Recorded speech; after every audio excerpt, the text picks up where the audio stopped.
How's it going, ladies and gentlemen? My name is RUFFLEDLIVE, and welcome back to a brand new video, guys. Today we've got some Pokemon rumors to take a look at, so sit back, relax, grab yourself a beverage, and let's get started. First things first is that the Riddler, if you guys do not know who this guy is, the Riddler is a real leaker that's given out genuinely real information for the past 2 years. So he's been correct. I think he's only really been correct like 1% of the time, which has been very minuscule stuff where like maybe some inconsistencies were, but most of the time, which literally 99% of the time, he's been correct. And he was correct all of last year pretty much.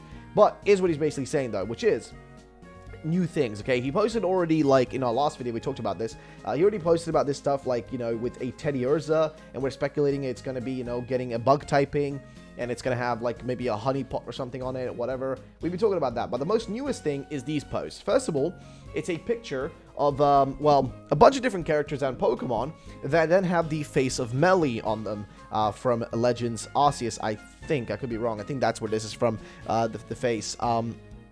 But yeah, so as you guys can see, a bit weird. But apparently, if you look at this, if you actually go through it, you have basically Lieutenant Surge, you have, well, Nemona from Scarlet and Violet, you have N, and you have also Sneasler and Meloetta, right? Those are the Pokemon that you see here in this, or sorry, the people and the Pokemon you see here in this image, which is a mix of all of them. Now, why did he put their faces on this? I don't know. Is this supposed to be a joke? You never know. I mean, we are talking about Riddler here, who's an individual that does a lot of weird stuff. So, who knows? By the way, he did tweet out next also, what do you want to know for next month? You know, the official keeps being mute, which he's referring to the official Pokemon company, you know, and their Twitter accounts and their social medias. But he says, we have no idea what to tease in August now. We don't want to spoil you a lot, so your Titan gameplay experience will be much better. Titan is a great game in the list of my top 3, apparently. And then he actually lists his ratings for all Pokemon games, putting Diamond and Pearl at 6.5, Platinum at 8.0, Heart Gold Soul Silver 8.5, Black and White 8.5, Black and White 2 9.5, which is his highest, his favorite game, I guess.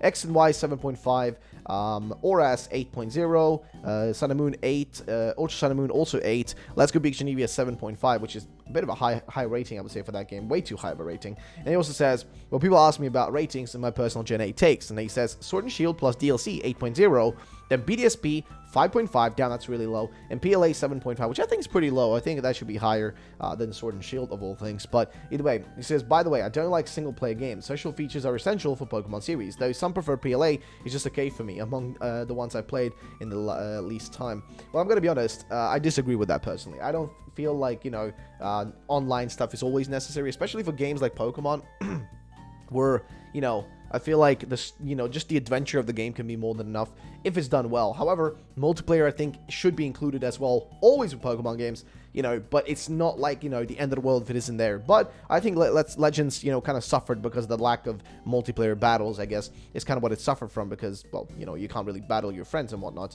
Either way, he also says, I would revise Heart Gold Soul Silver to be a 9, and and then this is the interesting part, for Scarlet and Violet plus DLC to be decided to an 8.5. Which is interesting.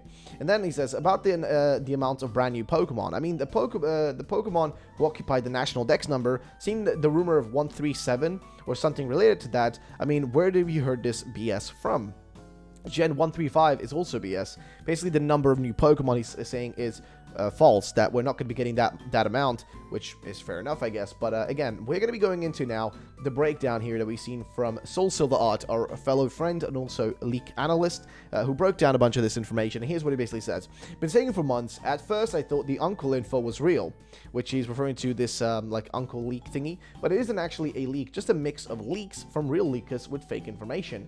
I said keep expectations low on the number of new ones. We know from Ku that there will be many, but near 140 in modern Pokemon is ridiculous. And then he continues on. We can assume it's 100 plus, maybe 110, 115 max. But these are assumptions, and this is an assumption not including new forms, gimmick forms, regional fakes, and etc. Ku is speaking of brand new Pokemon, so all we have are assumptions, and it's not wise to make expectations based on assumptions. Some of the other ideas, the Uncle info, like type swapping. As crazy as it sounds, 3-type never sounded like swapping, but adding, rather, which is actually a pretty clear and pretty accurate point. Nonetheless, let's continue on to the next post, which is this right here, and this is in regards to all the other stuff. So, top 3 Pokemon games. Scarlet and Violet seems to be shaping up to be one of the best. The love that Ku doesn't want to spoil the game all at once, but it's a tough scenario. What we need is for the Pokemon Company Incorporated to give us some official visuals to go with this info. Shaking my head. Well, the Melee pick seems to just be a joke. Well, you never really know.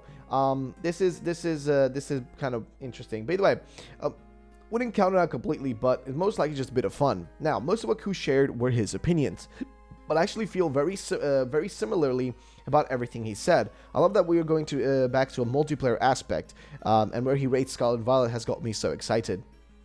So we'll see if anything develops from that. And as also says, I've been thinking more about the GLE4 occupations. And what he's talking about here is it's an old post from the Riddler. If you go back here to his actual posts, and you scroll down, he had this old post where he's specifically talking about, you know, what will these, like, you know, I guess gym leaders and stuff like that be up to, right? So GL, E4 of Titan all have occupations, and GL is gym leader, and E4 is, of course, Elite 4 of Titan all have occupations. They all have some kind of job they're doing, some kind of work they're doing, something along those lines, more or less, right? Some kind of job, more or less. And he also kind of, you know, gave us stuff saying, by the way, highlights are common in Titan. Personal take, my favorite GL, teased by the official trailer. She is so effing nanana and effing nanana. My favorite E4, elegant and valiant, reminds me of Takarazuka, which no clue what that is, but it is what it is. So again, you guys' thoughts and opinions on this would be, you know, very much appreciated. What do you guys think about all that? Let me know. However, an interesting post comes to us from Light Gacha, who says, I'm going to talk about the Balearic Islands, possibly DLC in Scarlet and Violet, composed by the 3 main islands, Majorca, Menorca, and Ibiza, which both 3 islands are very precious because they're beaches and coves, which I don't really know much about it, but let's get into it, right?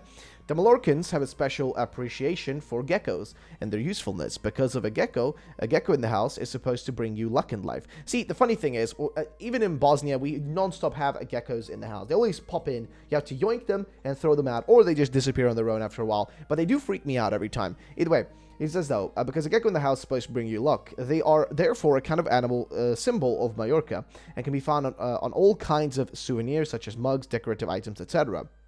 Ibiza is well known for its clubs and parties. In summer, millions of people go to spend the summer, but it also has its quiet side, full of beaches and sunsets. It also has the mystery islet called Esvedra, which I don't know what that is. But either way, and also he kind of the Pokemon band, the Maximize Amazing Live. What do we want to watch? Well, I don't know what relevance that has to the rest of it. Either way, it goes back to the legend according to which this small island is the 3rd most magnetic point on Earth, after the famous Bermuda Triangle and the Stonehenge megalithic complex. Which those are just, you know, the whole like Bermuda Triangle. Like, if you're into conspiracy theories, that's fine. But I feel like I watched a video from Lemino explaining the logic behind that, and that there's no weird stuff there. Either way, I mean, yeah, it is a stormy part of the world. It's stuff like that, but nonetheless, either way, these are those. There are those who say that they've seen mermaids and nymphs bathing in the Mediterranean waters there, which I guess makes sense with the post we saw. I think this was from Eclipse, this image. He posted that specifically, which is also another Riddler type person. Yeah, again, interesting point. Either way, Menorca is the cradle of the Neolithic culture, a civilization that originated in Majorca and Menorca at the end of the 2nd millennium BC, and has left important signs of its passage in the Balearic Islands. And actually, if you do look, these kind of like structures do look very similar to the structures we've seen in the background of the 1st and 2nd trailer of Scarlet and Violet. So actually, interesting connections. However, this is already in the base game. This is not on a separate island or anything, but I guess a nice little reference makes total sense. So I personally would agree that the idea of they're definitely going to do DLC for these games, because they want to do a 3rd version type thing, as always. But as you guys may know, they've stopped the 3rd version stuff, and they've moved over now to, instead of doing 3rd versions, all they do is, well, more or less, they make, I don't even know what way to put it, but like DLCs to replace third versions. That's kind of what it's become nowadays. So it makes total sense we're going to be getting DLC for these games. But even like, you know, the Riddler said, you know, he does to be decided. He doesn't really know what that's going to be about, but he's confident there's going to be DLC for these games. Either way, next thing is this right here from Soul Silver. He says, more potential for Coco Final Evolution inspiration. Mad props to this user cellular device for finding this. The croc god of Afterlife with a chicken on its head from a country that's previously had Spanish connections. I think we are still missing something though, but apparently this is a reptilian god named Morop in Peru. Morop was known as the deity of the afterlife, which honestly makes total sense with Fuecoco when you think about what its typing is going to be, which is Fire Ghost, by the way. Remember the alligator with the chicken on its head that Ku showed a month ago? See any similarities here? Yeah, that's a bit too accurate of a similarity. It's a bit too close, actually.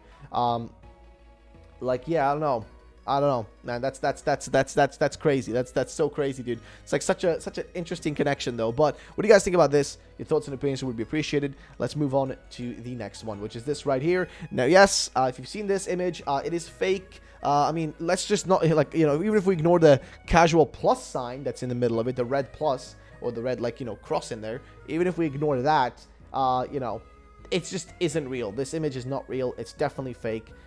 Even I tweeted out, well, this one is extremely fake, I'd say. I mean, literally, because it is. Like, it is literally straight up fake. There's nothing about this one that screams real, that screams legitimate, that screams anything. It just tells me it's fake. So, yeah. But next one is this one, though. Now, this one is a bit more ambiguous, because this one looks a bit similar to the Palmy Evolution image we've been looking at recently, which we haven't been able to discern if it's fake or not. But this one is a bit more different. It's a bit too much happening here, but it has the same kind of, you guys can see this, like, you know, the beige scribbles there. It's kind of the same scribbles we saw in Pokemon, in the Palmy Evolution, you know, image as well. We saw the same kind of scribbles, the same kind of stuff happening on the screen, same kind of things going on, more or less, right? We saw the same thing, so it's hard to break down. And also here, it looks almost as if it's like got like a skull. If you guys actually look at the top of its head, it looks like a skull, right? Am I crazy, or does that look like a skull? Because what I'm thinking is going on right here is the actual Pokemon is supposed to be this bottom part, right? The bottom part here, that's the Pokemon itself. The top part up there, the skull, is maybe poison, right? It's been poisoned. Or it's some kind of status effect. Like some kind of thing is happening. Or it's about to shoot off a move. Maybe a move is about to be used, and it's about to shoot it off, and that's what's happening right there.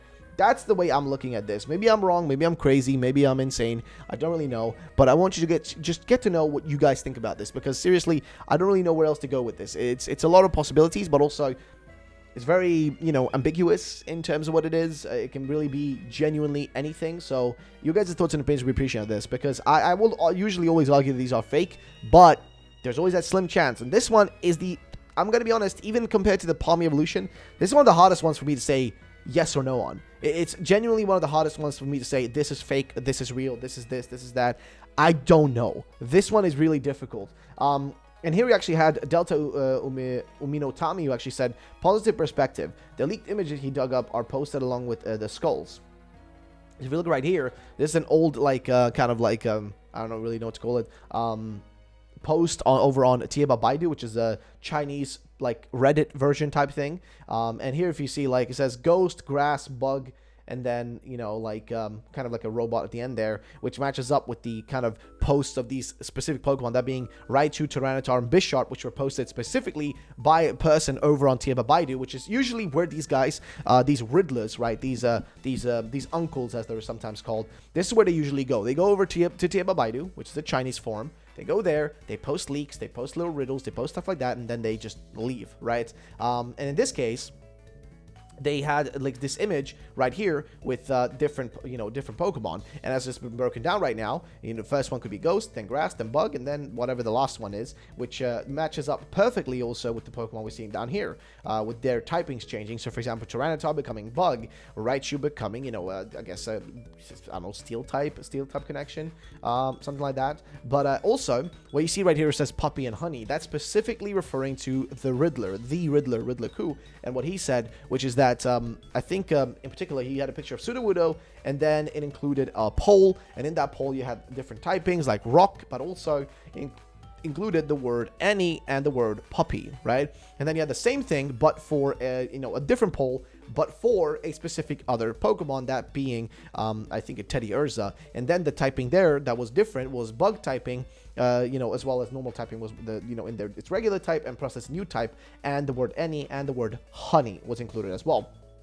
So again, I don't really know what connections can be made here, but basically, his connection here is a bit like, I don't know, he's almost like just trying to fuse it all together. I don't really know if that makes any sense, but personally for me, this image is it's a strange one, man. I don't really know what to do with this one. I don't really know what to think about it. It's too complicated to just say, oh, it's real, oh, it's fake, oh, it's this, oh, it's that. It's too much happening. It's too convoluted. But your thoughts would be appreciated, guys. Also, another piece of information is that apparently, according to Mark Mortis, says that, oh, holy, same rumor, the Pokemon Company, Pikachu and Psyduck trademarks have, I guess, been, done. So basically, they trademarked both Pikachu already a while back now, back in June, and also Psyduck just now as well, which is interesting. I mean, they do re-trademarking quite often. This is not really something out of the ordinary or super strange or, ooh, guys, spooky, something's happening. No, this tends to happen. The trademark, old stuff non-stop. It's usually if they're planning to make another product or also just to keep the trademark in their powers. They keep it so nobody else can just go and be like,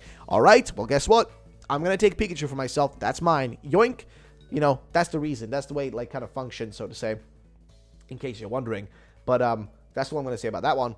And then we also have a confirmation that this image was fake. You guys may remember this image of a orange Cherubi. Well, it came out that a Lily Art actually was the one who created it. I don't really know who they are. They're just an artist, I think, more or less. Shout out to them, though, for actually being able to put together a pretty cool fake, though, nonetheless. But yeah, they actually used an image from, I think, Legends Arceus in this case, and just recolored it and repurposed it, and then put that in a frame of Pokemon Scarlet and Violet and just rolled with it, more or less. So yeah, what do you guys think about that? Let me know in the comment section down below.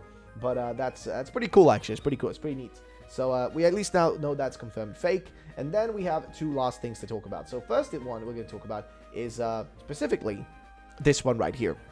So this is what he's saying, right? So this is going around, and unfortunately kind of silly to think a new evolution will be coming this generation. New evolutions have always been introduced in even numbered gens. Well, I'm gonna be honest with you here. I'm gonna have to stop you a bit, Soul. Soul, you also have to remember something, Soul. And I know you're watching this, and I love you, buddy. But you also have to remember, following patterns isn't something that they always do. Yes, Pokemon Company, if you don't know this, and what he's going to explain here is that usually with Pokemon, they follow a pattern, or they have followed the pattern sometimes, right? Which is, for example, right, usually you have, a new gen, then a third version, then a remake, and then, then things are pretty much done and you move over to the next generation, right? That's, for example, a kind of pattern they've had in the past. Another pattern, like in this case with evolutions, is that every other generation, you had a brand new evolution. So that starts from Generation 2, which had a brand new evolution, that being Umbreon and Espeon. So then Generation 3 had nothing. Generation 4 had Leafeon and Glaceon. Generation 5 had nothing. Generation 6 had Sylveon. Generation 7 had nothing. Generation 8 technically had no evolution, but it did have, and this is kind of the argument we've been having, is that it technically had a Gigantamax Eevee, which kind of can count as a, if you want to say, evolution, I guess. But again, what I'm trying to say is they do break patterns. They do break patterns. They just do, okay? They literally do. Even in Gen 5, they broke pattern, because up until then, it had been like this, right? It would be like, okay, so you got a brand new game, got the third version, and then depending on which, even or odd generation year we were in, you'd either get a remake or you wouldn't get a remake, right? So, for example, if we go back to, where kind of the remake era, I would say, started, it's like if you go back to Generation 3, Generation 4, 5, 6, and 7, right? So Generation, for example, 2 had no remakes. Generation 3, though, had Fire Red Leaf Green. It was the first remakes. But instantly, the next generation, from Generation 3 to Generation 4, you already have a remake game again. So the pattern hadn't begun yet. The pattern only became a thing after that, which was, Generation 5 came out, there was no remakes, but in Generation 6, you had Oras remakes, right? Then Generation 7, no remakes. Generation 8, guess what? We got BDSP. Right? But again, that pattern is a bit inconsistent. It's like, it's consistent in one way, but in another way also inconsistent. So yes, they do have patterns that we should follow, we should listen to, we should pay attention to, but oftentimes those can be broken, or they will be willingly, going about breaking it. I mean, Let's Go Pikachu and Eevee technically was a kind of remake, but they claim it or call it other things just to dissuade us from believing what it really is. And I mean, we got Legends Arceus, which didn't follow any sort of remakes pattern, whatever you want to call it. That was a totally off-the-cuff random thing to drop 3 months, but no, actually no, a month and a half between one game and another game releasing. It's crazy, so just keep that in mind. By the way, he says, new evolutions have always been introduced in even-numbered gens. Well, I think it's also silly to follow fan-made patterns. Gen 8 followed this pattern, so he does agree with the idea of, like, you know, the pattern thing. You know, it's a bit odd. But either way, apparently, as you can see down here, episode 1208, the possibilities are endless for Chloe and Eevee, is going to feature Eevee and Chloe, and something's going to be happening there. Now, Gen 8 introduced G-Max Eevee. You may not see that as as big and brand new evolution, but it's technically a brand new design for this line and kind of the normal type Evo we've been asking for. Lame, I know. So, Generation 2, Umbreon Espeon, Generation 4, Leafeon Glaceon, 6, Sylveon, 8, G-Max Eevee, and then Generation 10 is going to be brand new evolution, hopefully. It just makes too much sense that if they were going to do another evolution, there's going to be in Generation 10. So you may disagree, and that's fine, but there's really not much supporting the new one in Gen 9. As for the episode, it's probably also just about G-Max Eevee swan songing Gen 8. So yeah, pretty much that makes total sense, actually. And the Japanese version of the title is a pun because you can read it as, how big can the possibilities be? It's a G-Max variant. Yes, so pretty much killing the idea of there being a brand new, you know, straight up brand new Eevee Evolution, you know, like there's just not going to be one. Okay, we can pretty much kill that speculation, more or less. But ladies and gentlemen, that's going to be pretty much it for the video, guys. If you did enjoy, drop a like down below, make sure to subscribe, and I will see you all in the next video. Thank you for watching. And of course, also I just want to just say quickly, guys, do check out our RUFFLEDLIVE Plays channel, where we do challenges. I did a Tig Magma challenge most recently. I'd love it if you guys can check that out, give it some love. And also, we started a separate channel for these versus challenges we're doing against other YouTubers. It's called RUFFLEDLIVE. I'll be linking that down below as well if you guys want to give that a look-see and see what it's all about. Give your thoughts, opinions, you know, check it out. Just, you know, if you want to watch it, you can watch it. If you don't want to, you don't need to. But I'm going to be also showing that really quickly off on the screen here before we end the video, just so you guys can see what it's all about. And I just want to see what you guys will think about it, and if it's something you want to check out. We're at 13 subs over there right now, so if you guys want to go subscribe, if you're into that kind of content, you can. I'm going to just show it here on the screen for you guys so you can see what it looks like. And here it is. RUFFLEDLIVE is what it's called. And we've done so far one video where we hatch Fakemon eggs and then we battle. So you guys can go check that out if you want to. Give it a look, give it a view, give it some love if you want to, and it'll be really appreciated because we're at 13 subs. We're trying to get to 100 subs, right? We're trying to push ourselves to 100 subscribers, trying to get there. So it will be really appreciated, lads. Do give it a look if you want to. But that's going to be it. Thank you for watching. I'll see you next time. Peace out and bye-bye, ladies and gentlemen.